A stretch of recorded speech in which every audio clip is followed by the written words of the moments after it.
Her father slid the envelope across the polished restaurant table like he was donating to charity. His smile was tight, rehearsed. "We think this is best for everyone," Harold Whitmore said calmly. "You've had your fun, but our daughter deserves someone who can keep up." I didn't touch it. My wife frowned, confused. "Dad, what is this?" Her mother Caroline Whitmore gave a soft laugh. "It's not personal, sweetie. We just think it's time you outgrew fairy tales." "Hi. My name is Adrian Cole.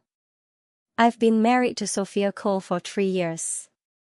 She thinks I'm just a quiet guy with a small tech job, cheap coffee habits, and simple dreams. She doesn't know I'm the silent co-founder of the same company where her father sits proudly as director. And every decision he's made for 5 years, passed my approval first. This dinner. I requested it. This table. I chose it. That envelope. I expected it. I opened it slowly. Inside was a check, $500,000, to disappear from Sophia's life. I looked up. Her parents watched me like I was a problem already solved. I folded the check carefully and slid it back without a word. Sophia stared between us. "What the hell is this?" Harold didn't blink. "Security, sweetheart. This man isn't your future. He's a face." She looked like she'd been slapped. I stayed silent. I wanted to see their true faces, and tonight they showed them proudly. "Take it," Caroline insisted. "Start over somewhere. We'll help you relocate." I let out a slow breath. "Do you really think I married Sophia for money?" Harold leaned forward. "People like you always find women like my daughter. People like me." I smiled slightly, then turned to Sophia. "I didn't want to tell you like this. I only wanted you to love me for me." "What are you talking about?" she whispered. I took a business card from my coat and slid it toward her father. His fingers froze when he saw the logo. "Our company. I've owned 49% of it since before you became director," I said quietly. And suddenly, the table went cold. The silence after my words felt heavier than the crystal glasses on the table.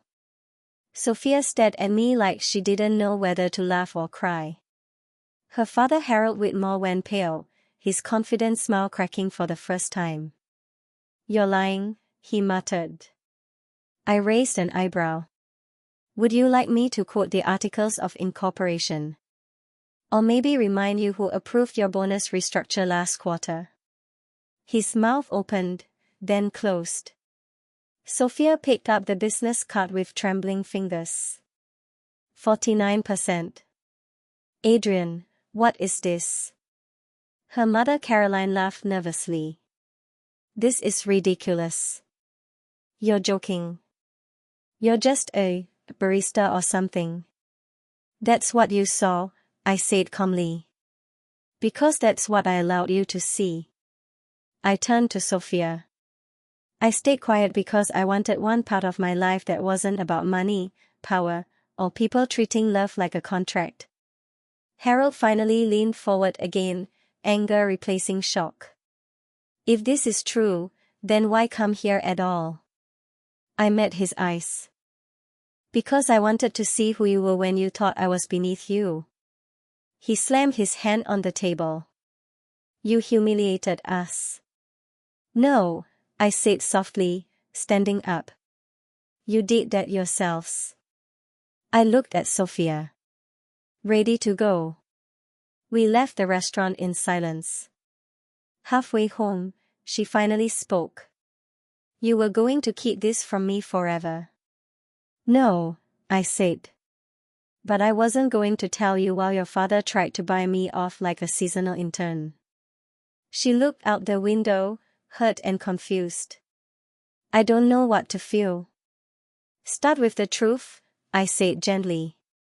You married a man who builds quietly. A man who doesn't need to show money to prove worth. She was quiet a long time. Then she whispered, "You let me believe we were struggling." "We weren't," I admitted. "I just wanted a real relationship, not a performance." That night, Harold called twice. I ignored both calls. Then an email came. One sentence: "We need to talk. This affects the board." I smiled faintly. He had finally understood. Because I didn't just co-own the company. I held the patent that made their billion-dollar valuation possible. And unlike his titles, my name was on every document. The next board meeting was set for Thursday morning. I didn't RSVP. I didn't need to. People like Harold Whitmore already knew I would come. I arrived early. Not in an expensive suit. Not in anything flashy. Just my usual grey sweater, the same one Harold used to mock when I picked Sophia up from company events. I wanted them to recognize me. Not as a stranger, but as the man they tried to erase. When I stepped into the glass conference room at Whitmore Nexus Tech, the air felt tight. Directors sat stiffly. The legal advisor kept flipping his pen nervously. Harold sat at the head of the table, already pale. No one spoke. I walked calmly to the empty chair at the far end and sat down. They waited for me to say something. I didn't. Instead, I opened my leather folder and placed one document on the table in front of me. The original founder agreement. Signed by me. Signed by investors. Signed long before Harold became director. It showed my 49% ownership. And the veto clause. The meeting started like normal. Reports. Numbers. Charts. Harold tried to sound confident as he introduced a massive acquisition he'd already promised shareholders. Then voting began. I raised my hand. Vetoed. The room froze. Harold stared at me.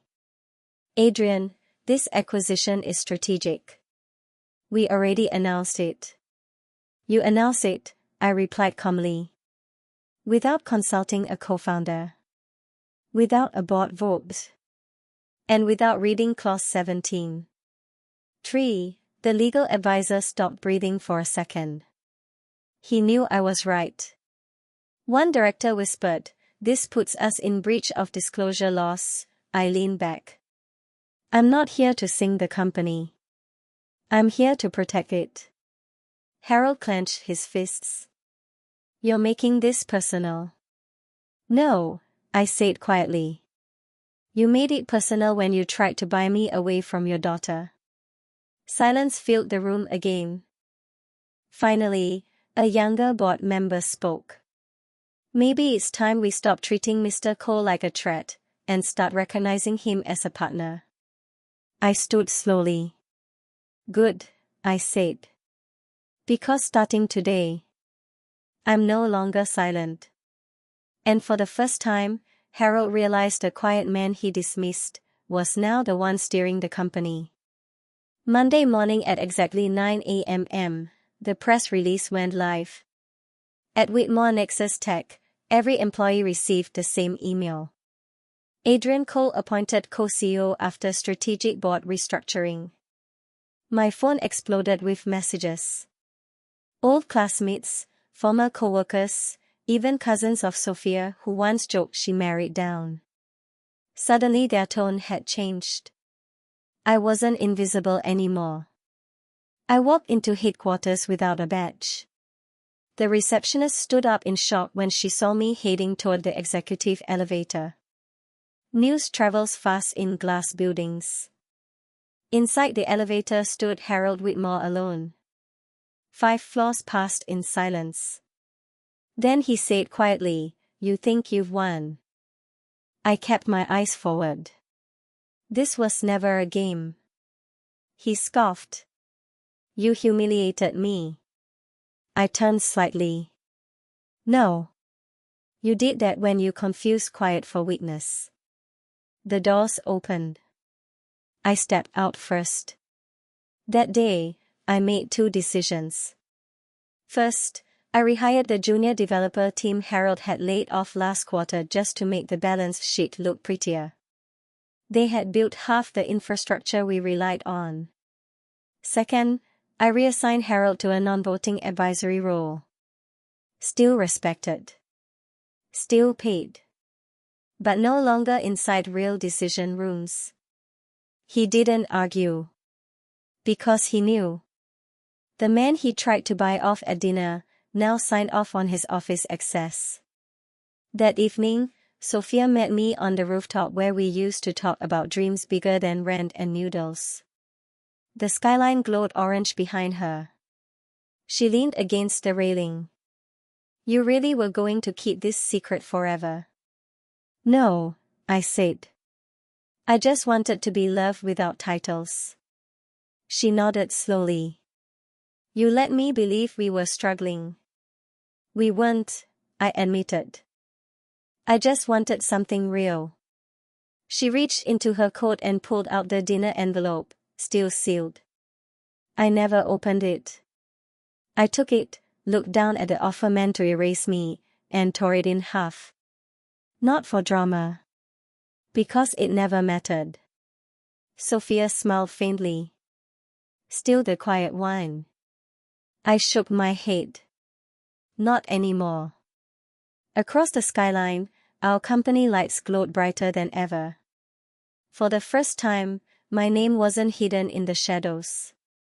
The morning after the announcement, the atmosphere inside Whitmore Nexus Tech felt different. Conversations stopped when I walked by, not out of fear, but adjustment. People were recalibrating. For years, I had been the invisible architect. Now I was visible. I called for a full internal audit, not to expose Harold, but to stabilize the company. The acquisition he tried to force through had hidden liabilities. Legal gaps. Overvalued projections. If I had stayed silent, it would have cost us hundreds of millions. In the executive meeting room, directors spoke more carefully now. One of them, Margaret Lin, cleared her throat. Adrian, investors are nervous. The sudden restructuring has raised questions. It should, I replied calmly. Transparency builds trust. Rushed ambition destroys it.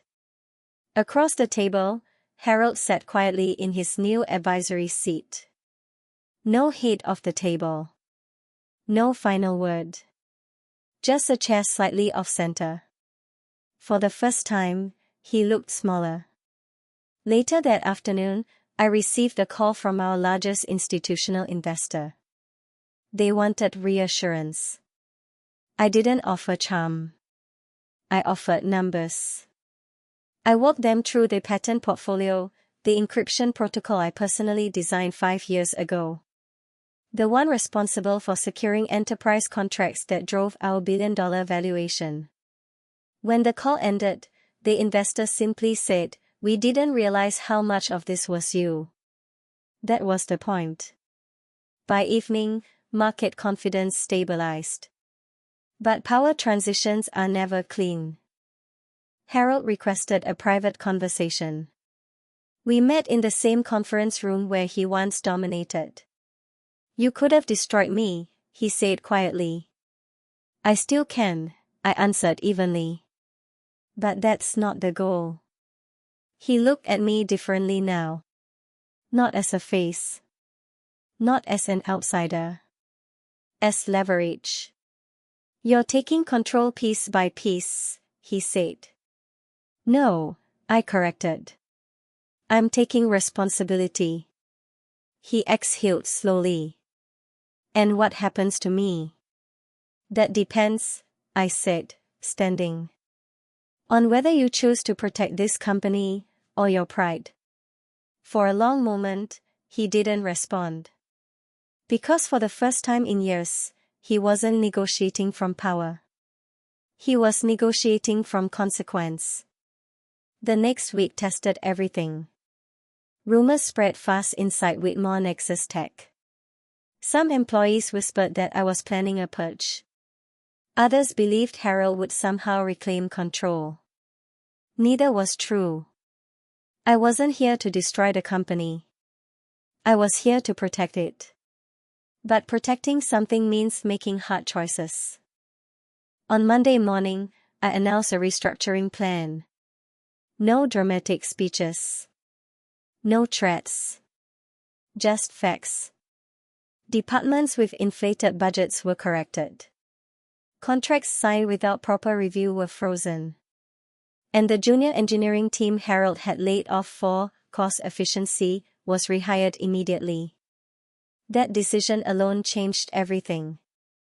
People started trusting me. Not because I was powerful, but because I was fair. Later that afternoon, I walked into Harold's office. He was staring out the window, city lights reflecting in the glass. "You rehired them," he said quietly.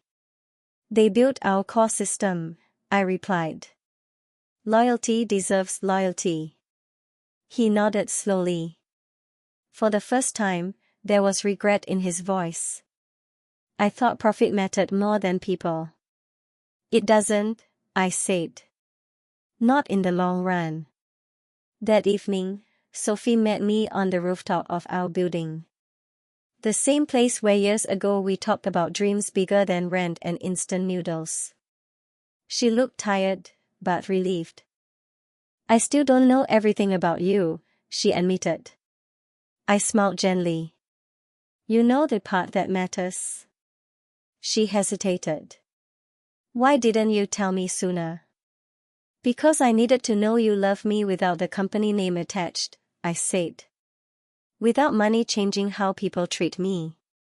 She nodded slowly, understanding settling in.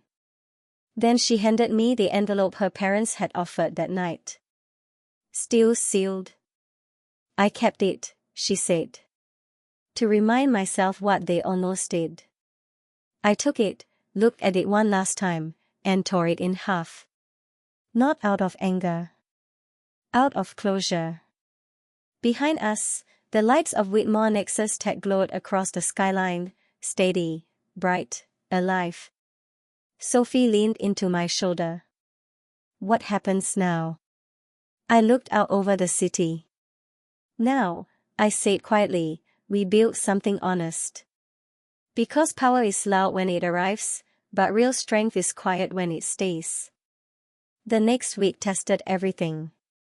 Rumors spread fast inside Whitmore Nexus Tech. Some employees whispered that I was planning a purge. Others believed Harold would somehow reclaim control. Neither was true. I wasn't here to destroy the company. I was here to protect it. But protecting something means making hard choices. On Monday morning, I announced a restructuring plan. No dramatic speeches. No threats. Just facts. Departments with inflated budgets were corrected. Contracts signed without proper review were frozen.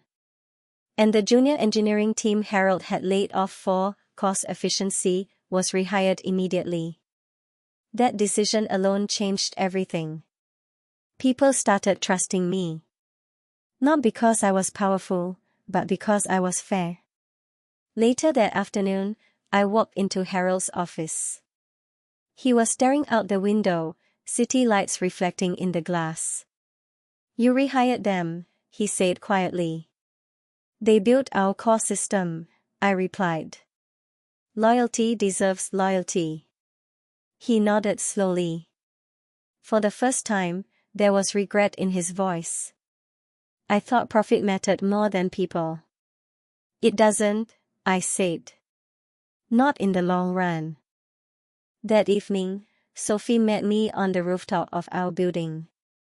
The same place where years ago we talked about dreams bigger than rent and instant noodles.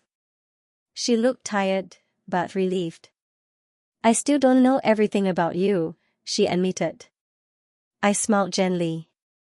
You know the part that matters. She hesitated. Why didn't you tell me sooner? Because I needed to know you love me without the company name attached, I said. Without money changing how people treat me. She nodded slowly, understanding settling in. Then she handed me the envelope her parents had offered that night. Still sealed. I kept it, she said. To remind myself what they almost did. I took it, looked at it one last time, and tore it in half. Not out of anger. Out of closure.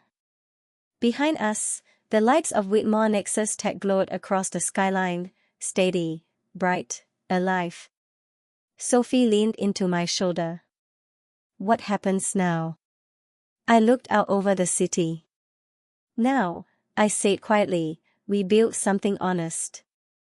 Because power is loud when it arrives, but real strength is quiet when it stays.